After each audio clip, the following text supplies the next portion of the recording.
Hi friends, எல்லாருக்கும் வணக்கம் and welcome back to my channel. இந்த vlog வந்து மார்னிங்லேருந்து ஸ்டார்ட் பண்ணுறேன். மார்னிங் வந்து 5:30 போல் ஏஞ்சி இதெல்லாம் வந்து ரெடி பண்ணிட்டேன். காலைல பசங்களுக்கு எப்போவுமே வந்து ஒரு ப்ரோட்டீன் பேஸ்ட்டு வந்து சுண்டல் அந்த மாதிரி எக்கு எதனா இருக்கும்.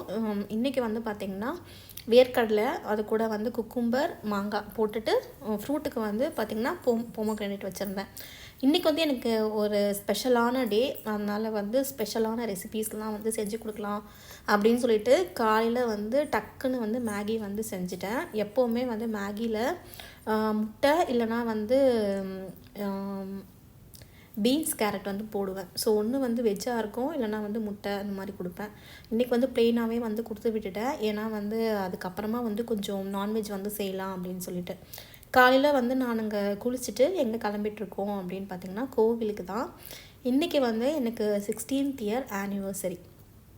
எங்கள் வீட்டில் வந்து ரொம்ப பக்கம். இப்போ வந்து புது ஹிந்து டெம்பிள் வந்து திறந்துருக்காங்க இல்லையா, ஜெபலலியில், அந்த கோயிலுக்கு தான் வந்து நாங்கள் போக போகிறோம். ஸோ 10 to 15 மினிட்ஸில் நம்ம கோயிலுக்கு போயிடலாம். இந்த கோயிலில் வந்து அன்னைக்குன்னு பார்த்து அக்ஷய திருதியும் வந்து அமைஞ்சிருந்தது. ரொம்ப ஸ்பெஷலான பூஜை. பார்க்குறதுக்கே வந்து மனசு அவ்வளோ நிறைவாக இருந்தது. என்ன ஒன்று, பசங்களை தான் வந்து கூட்டிகிட்டு போக முடியல, அந்த ஒரு இது மட்டும்தான் இருந்ததே கண்டி மற்றபடி பசங்களுக்கும் எங்களுக்கும் எல்லாருக்குமே வந்து சேர்த்து வேண்டிக்கிட்டு வந்தாச்சு. வீட்டுக்கு போகிற வழியில் பார்த்திங்கன்னா கொஞ்சம் பர்ச்சேஸ் பண்ணிவிட்டு போயிடலாம், ஏன்னா மத்தியானம் வந்து பசங்க பசியோடு வருவாங்க அப்படின்னு சொல்லிட்டு நான் என்ன பர்ச்சேஸ் பண்ணேன் அப்படின்னா, நாங்கள் 2 பேரும் வந்து பேசிக்கிட்டோம், சிக்கன் வந்து வாங்கிடலாம், நைட்டுக்கும் வந்து எதனா வந்து செஞ்சுக்கலாம் அப்படின்னு சொல்லிட்டு. ஹஸ்பண்டுக்கு வந்து இன்றைக்கி லீவ் போட முடியாத ஒரு சூழ்நிலை. எப்போவுமே வந்து அவங்களுக்கு ஒர்க் வந்து கொஞ்சம் டைட்டாக இருக்கும். சரி, வீக்கெண்டில் பார்த்துக்கலாம் அப்படின்னு சொல்லிட்டு வீட்லேயே வந்து நான் குலோப்ஜான் வந்து ஸ்வீட்டுக்கு வந்து ப்ரிப்பேர் பண்ணிவிட்டேன். முன்னாடி நாளே வந்து ப்ரிப்பேர் பண்ணேன். அதுக்கப்புறமா வந்து பிரியாணி வந்து செஞ்சு கொடுத்துருந்தேன். பிரியாணி வந்து கொஞ்சம் நிறையவே வந்து செஞ்சேன். ஒரு கப் வந்து எக்ஸ்ட்ரா கொடுத்தா ஆஃபீஸில் வந்து சாப்பிட்டுப்பாங்க அப்படின்னு சொல்லிட்டு. அப்புறமா இந்த பிரியாணி வேலைலாம் முடிஞ்ச அப்புறமா நான் கொஞ்சம் நேரம் ரெஸ்ட் எடுத்துகிட்டு பால்கனி வந்து பெருக்க ஆரம்பிச்சிட்டேன். பால்கனியில் பார்த்திங்கன்னா ரொம்ப பொடி டஸ்ட்டெல்லாம் வந்து இப்படி இருந்தது. ரொம்பவே பார்க்குறதுக்கு டெய்லி பெருக்கினாலுமே எங்கேருந்து தான் இவ்வளோ குப்பை வருதுன்னே தெரியல. பட் இருந்தாலும் அந்த பொடி மண் வந்துட்டு தான் இருக்குது. ட்ரெஸ்லேயே ஆகட்டும், பாத்திரம் கழுவி வச்சாலுமே வந்து ரொம்ப நேரம் வைக்க முடியல. நான் வந்து பார்த்திங்கன்னா 11th ஃப்ளோரில் இருக்கேன். இவ்வளோ ஹைட் வந்து இவ்வளோ டஸ்ட்டு வருதா அப்படின்னு எனக்கே கொஞ்சம் ஆச்சரியமாக இருந்தது. சன் வந்து பார்க்குறதுக்கு ரொம்ப அழகாக ரெட்டிஷாக இருந்தது. அதுக்கப்புறமா 7 o'clock ஆகிடுச்சு.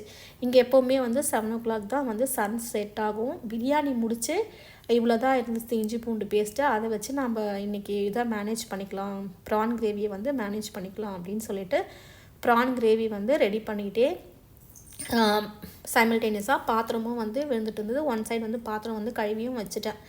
அதுக்கப்புறமேட்டுக்கு வந்து பரோட்டா தான் வந்து ஐடியில் வாங்கிட்டு வந்து சூடு பண்ணி தான் சாப்பிட போகிறோம். அதனால் கிரேவி மட்டும் வச்சா போதும் அப்படின்னு சொல்லிட்டு கிரேவிக்கு தான் ரெடி பண்ணிகிட்டு இருந்தேன். இந்த பக்கம் வந்து பெட்ரூமில் வந்து பார்த்திங்கன்னா அப்படியே இருந்தது. பசங்க ஸ்கூலுக்கு போனது, நான் வந்து சாரீ வந்து மடிக்காமல் இருந்தேன். ஸோ இதெல்லாம் வந்து கொஞ்சம் மடித்து செட் பண்ணிடலாம், ரூமை வந்து க்ளீன் பண்ணி வச்சிடலாம் அப்படின்னு சொல்லிட்டு ஹஸ்பண்டோட கிளாசெட்டில் தான் நாங்களும் வந்து வச்சிட்ருக்கோம். ஸோ கிளாசெட் வந்து வேறு ரெடி பண்ணணும். இப்போதைக்கு எதுவும் ரெடி பண்ணல. சரி, ஹேங்கர் மட்டும் வாங்கி ஆப்போசிட் கிளாசெட்டில் பசங்களுக்கு தனியாக வந்து வச்சிடலாம் அப்படின்னு சொல்லிட்டு. ஏன்னா நாங்கள் வந்து இன்னும் 1 மாதமே ஆகலை. அதனால் கொஞ்சம் கொஞ்சமாக இப்படியே செட் பண்ணிகிட்டே இருக்கோம். டே பை டே ஒரு சேஞ்சஸ் வந்து இருந்துகிட்டே தான் இருக்குது வீட்டில். சரி, ஓகேன்னு சொல்லிவிட்டு என்றும் எடுத்துகிட்டு போய் ஹேங்கர் பண்ணிட்டேன். நெக்ஸ்ட்டு வந்து பசங்க வந்து 2 பேருமே அவங்கவுங்க ஒர்க்கை வந்து முடிச்சுட்டு இருந்தாங்க. ஏன்னா மறுநாள் காலையில் வந்து பார்த்திங்கன்னா அவங்களுக்கு 5:30க்கே எழும்பி ஸ்கூலுக்கு கிளம்பணும். அதனால் சீக்கிரமாக சாப்பாடு நைட்டு டின்னர் கொடுத்துட்டு படுக்க வச்சுருவேன். டின்னர் வந்து பார்த்திங்கன்னா எப்போவுமே லைட்டாக தான் வந்து கொடுப்பேன், சீக்கிரமாகவும் கொடுத்துருவேன். ஸோ இன்றைக்கி கொஞ்சம் நான்வெஜ்ஜுன்றதுனால இன்னும் கொஞ்சம் சீக்கிரமாக, ப்ளஸ் பரோட்டான்றதுனால ஒரு 8:30க்கே வந்து கொடுத்துடணும் அப்படின்னு சொல்லிட்டு தான் சீக்கிரமாக வந்து பண்ணிகிட்ருந்தேன். நெக்ஸ்ட்டு வந்து பார்த்திங்கன்னா துணியும் வந்து காஞ்சிட்டு இருந்தது. சரி, எடுத்து வச்சிடலாம் அப்படின்னு சொல்லிட்டு நேற்று வந்து பார்த்திங்கன்னா நேற்றே தெரியும் காலையில் வந்து கொஞ்சம் வேலைலாம் இருக்கும் அப்படின்னு சொல்லிட்டு முந்தா நேற்று நைட்டே வந்து துணியெல்லாம் வந்து வாஷ் பண்ணி காய வச்சுட்டு தான் மறுநாள் வந்து வேலையை எழுந்து காலையில் செஞ்சேன். ஸோ கொஞ்சம் வேலை வந்து இருக்கிறது மைண்டில் வந்து கொஞ்சம் ரிலாக்ஸாக இருந்துச்சு. ஸோ சமைக்கிற வேலை மட்டும்தான் அப்படின்னு சொல்லிட்டு சமைக்கிறது, வெளியே போகிறது வேலை மட்டும்தான் இருக்குது, மற்றபடி வேறு எந்த வேலையும் இல்லை அப்படின்னு சொல்லிட்டு கொஞ்சம் ரிலாக்ஸாக போயிட்டு வந்த மாதிரி இருந்துச்சு. நான் வந்து பார்த்திங்கன்னா இங்கே கொஞ்சம் நல்லாவே வந்து ஸ்டாண்டர்டாக இருக்குது. கிளிப்ஸ் எல்லாம் வந்து டைட்டாக இந்த வெயிலுக்கு வந்து கொஞ்சம் ஸ்ட்ராங்காகவே இருக்குது. அப்புறம் பிடிக்கிறதும் வந்து சின்னதாக இருக்கிறதுனால ஈஸியாக வந்து இருக்குது.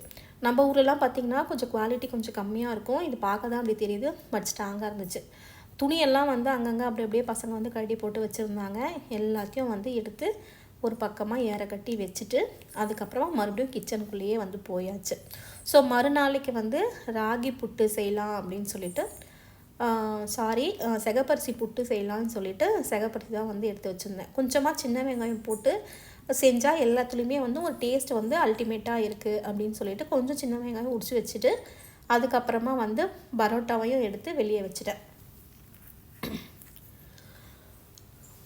கொஞ்சம் சில்னஸ் வந்து போயிடும் அப்படின்னு சொல்லிட்டு உரித்து சின்ன வெங்காயம் தனியாக பெரிய வெங்காயம் தனியாக கட் பண்ணி வச்சுட்டேன். ஏன்னா ரெண்டுமே போட்டு வதக்குறப்ப ஒன்றா தான் போட்டு வதக்க போகிறோம். அதனால் வந்து நான் வந்து பெருசாக மசாலாலாம் ஒன்றுமே வந்து ஆட் பண்ண மாட்டேன். வெறும் இஞ்சி பூண்டு பேஸ்ட்டு, வெங்காயம், தக்காளி, அதுக்கப்புறமா வந்து 1 by 1 போட்டு நல்லா வதக்கணும். அது மட்டும்தான் வந்து நான் செய்வேன். அப்புறம் இந்த ப்ரானையும் வந்து நல்லா வந்து கழுவி எடுத்துட்டேன். ப்ரான் வந்து அழகாக வந்து எண்ணிடலாம், ஒரு 20 ப்ரான் கிட்ட தான் இருந்தது. ஆளுக்கு ஒரு 5-6 ப்ரான். நான் வந்து பார்த்திங்கன்னா நிறைய ப்ரான் வந்து சாப்பிடல, ஏன்னா ரொம்ப பெரிய பெரிய ப்ரானாக இருந்துச்சு. நம்ம ஊரில் வந்து பார்த்திங்கன்னா சின்னது ரொம்ப டேஸ்ட்டாக இருக்கும், பட் இங்கே எல்லாமே வந்து கொஞ்சம் பெருசாக தான் கிடைக்குது. நான் சொன்ன மாதிரியே வந்து சமையல் ஒரு பக்கம் பண்ணிவிட்டு வாஷிங்கும் வந்து பண்ணி வச்சுட்டேன். இடம் இல்லாத காரணத்தினால இந்த சைடில் வந்து கொஞ்சம் வச்சுக்கிறேன். டப்பு வந்து ரொம்ப ஸ்பேஸ் வந்து இடம் பிடிக்குது அப்படின்றதுனால நான் வந்து ஒன்றா பண்ணோன்னா 3 வேளை பாத்திரம் கழுவுற மாதிரி இருக்குது. அதனால் வந்து கொஞ்சம் சேர்ந்த பிறகே வந்து கழுவிக்கிறேன் பாத்திரத்தை. இப்போ வந்து இந்த கிரேவியில் வந்து நான் வந்து பார்த்திங்கன்னா ப்ரான் வந்து போட்டுட்டேன். ப்ரான் போட்டு கொஞ்சம் மஞ்சத்தூள், வீட்டில் அரைச்சிட்டு வந்த மஞ்சத்தூள், இங்கே வந்து பார்த்திங்கன்னா தனியாத்தூள், அதுக்கப்புறமா வீட்டில் அரைச்ச மிளகாய்த்தூள், அதுக்கப்புறம் கொஞ்சம் கரம் மசாலா, சிக்கன் பவுட்ரு, ஆச்சி சிக்கன் மசாலா கிடைக்குது இங்கே. எல்லா ஸ்டோர்லேயுமே வந்து அவைலபிளாக இருக்குது, நான் வந்து பார்த்த வரைக்கும். அதையும் போட்டு நல்லா வந்து வதக்கிட்டேன். வதக்கின அப்புறம் தண்ணியை வந்து ஊற்றிட்டு சிம்மில் வச்சுட்டு மறுபடியும் வந்து துணி வந்து எடுத்து வைக்க போயிட்டேன். இந்த ட்ரெஸ் வந்து பார்த்திங்கன்னா மேரேஜ் டேக்கு தான் வந்து எடுத்தோம், ஆனிவர்சரிக்கு ட்ரெஸ் இல்லாமையா அப்படின்ற மாதிரி. இந்த கிளாத் வந்து ரொம்ப நைஸாக இருந்தது, ரொம்ப நல்லாவும் இருந்தது. சரி வீட்டு யூஸ்க்கு போட்டுக்கலாம் அப்படின்ற மாதிரி தான் மேக்ஸில் போய் எடுத்துகிட்டு வந்திருந்தேன். அதுக்குள்ளே பார்த்திங்கன்னா கிரேவியும் வந்து எனக்கு குக் ஆகிடுச்சு. ஸோ ஓவராலாக வந்து க்ளோஸ் பண்ணி வச்சுட்டு பரோட்டா தான் வந்து பசங்க எடுத்து வச்சுருந்தாங்க. அவங்க அப்பா வர லேட் ஆகும்னு சொல்லிட்டாங்க. அதனால் வந்து பசங்களுக்கும் வந்து டிஃபன் வந்து போட்டு கொடுத்துட்டேன். ஒரு வீட் பரோட்டா, அதுக்கப்புறமா ஒரு மைதா பரோட்டா, மலபார் பரோட்டா, ரெண்டுமே வந்து இந்த மாதிரி டோஸ்ட் பண்ணி கொடுத்தாச்சு. லைட்டாக எண்ணெய் ஊற்றி டோஸ்ட் பண்ணிவிட்டு நல்லா வந்து கையில் வந்து அடித்து விட்டோம்னாக்கா அந்த லேயராக வரும். ஸோ அந்த மாதிரி ரொம்ப சாஃப்டாகவும் நல்லா இருந்தது கிரேவிக்கு. நைட்டு டின்னர் வந்து எங்களுக்கு இப்படி தான் வந்து போயிட்டுருந்தது. ரெண்டுமே வந்து சூடாக இருந்தது, பசங்க ரொம்ப என்ஜாய் பண்ணி சாப்பிட்டாங்க. இந்த டே வந்து எனக்கு ரொம்ப திருப்தியாகவும் எல்லாமே வந்து கிடைச்ச மாதிரி ஒரு ஃபுல்ஃபில்னஸோடு போயிட்டுருந்தது. நெக்ஸ்ட்டு வந்து பார்த்திங்கன்னா மணி பாருங்கள் 10 நிமிஷம் ஃபாஸ்ட் ஆகிடுச்சு. ஸோ 8:30 மணிக்கு 8:40 அந்த ரேஞ்ச் வந்துச்சு. பசங்களுக்கு ஒன்று ஒன்றா சூடாக வந்து சுட்டு கொடுத்துட்டே அப்படியே சாப்பிட்டுக்கிட்டே இருந்தாங்க. அடுத்தது வந்து பார்த்திங்கன்னா மைதா பரோட்டா தான் வந்து போட்டுட்டு இருந்தேன். பாப்பா வந்து 2 வீட்டு போதும்னு சொல்லிட்டாங்க.